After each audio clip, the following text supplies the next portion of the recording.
மனசுக்குள்ளே ஒரு நோட்டம் விடு, அமைதியை அங்கே நிலவ விடு, கவனத்தை கவனமாய் காவலிடு, காலம் கனியும் வரை காத்திருக்க பழகிவிடு.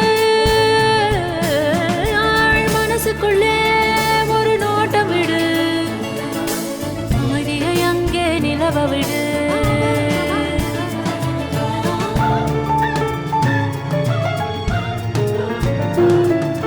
புரிந்துவிடும் புதிர்கள் எல்லாம் விளங்கிவிடும், வாழ்க்கையெல்லாம் லட்சியம் பிறக்கும் பாரு, இதுதான் ரகசிய வேறு.